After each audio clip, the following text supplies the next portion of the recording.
Welcome back to my channel. তো এখন নিয়ে চলে এসেছি তোমাদের জন্য একটা ছোটো মিনি ব্লগ। এখন হচ্ছে সকাল, এখন সকালবেলা উঠে বসেছিলাম, তখন মা আমাদেরকে চা দিয়ে গেল। আমি বসে বসে জানলা ধারে বসে বসে চাটা খাচ্ছিলাম। তারপরে ঘরটা একটু ঝাড় দিচ্ছিলাম, কারণ সকালবেলা উঠে বেশি কাজ মা করতে দেয় না, আশিপাশি সব কাজই প্রায় মা করে রেখে দেয়। আমি শুধু ঘরটা একটু ঝাড় দিয়ে দিই। তখন ঘরটা ঝাড় দিচ্ছিলাম, কারণ এখন আমার বাবাই ঘুমাচ্ছিল। তা বাবাই যতক্ষণ ঘুমাচ্ছে তখন ভাবলাম আমি টুকটাক যে কাজগুলো আছে সেগুলো করে নিই। তা এখন ঘরটা ঝাড় দিচ্ছি। বাড়িতে ফ্রিজ নেই, তারাই ফ্রিজ ইউজ করতে পারো। যে একটা ভিজে ন্যাকড়া দিয়ে জলের বোতলটাকে পেঁচিয়ে রেখে দেবে, দেখবে জলটা সারাদিন ঠান্ডা থাকে। বাবাকে স্নান করানো হয়ে গেছে, তখন অনেকটা বেলা হয়ে গেছিলো।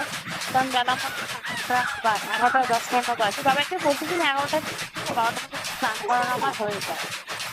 এটাও কাকা উঠে ওখান থেকে চলে গেল, কারণ বাবার খুব কান্না করছিল। তারপরে মাকে হাতে হাতে কিছু কাজের দিকে সাহায্য করে সব করতে হয়েছিল, কেটে দিচ্ছিলাম যাতে মা রান্না করতে কোনো বেশি অসুবিধা না হয়।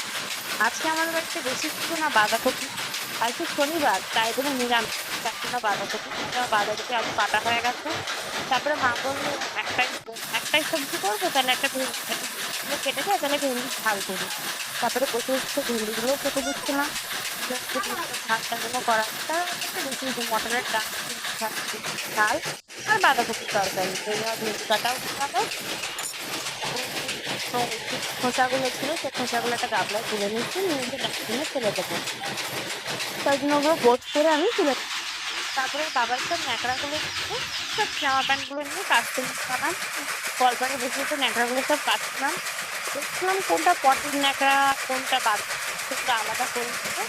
তারপরে কাঁচা করছি, তারপরে এগুলো কাটবো, কারণ আমার বাবা এখনো ছোটো, বাবা এখন 2.5 মাস বয়স, তাই ন্যাকড়াগুলো একটু বেশিই লাগে। সকালে মাও কাটছে, তারপরে বেলা হলে যেগুলো হয় সেগুলো আমি স্নান করার আগে কেচে নিই। তাই ন্যাকড়াগুলো আবার কেচে নিচ্ছিলাম। তবে সব এই যে দেখো সব ন্যাকড়াগুলো আমার কেচে নেওয়া হচ্ছে। ঘরে যাচ্ছি, ঘরে গেছি, বাবাই কি করছে, বাবাই ঘুমোচ্ছিল, তাই মনে করলাম যে এবার আমি আমার স্নানটা সেরে নিই।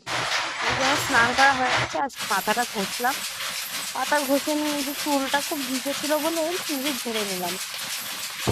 বাবাই আমার ঘুমাচ্ছিল বলে আমি একটু ফাঁকা টাইমটা পেয়েছি। ভাবলাম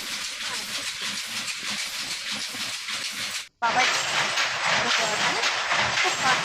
বাবা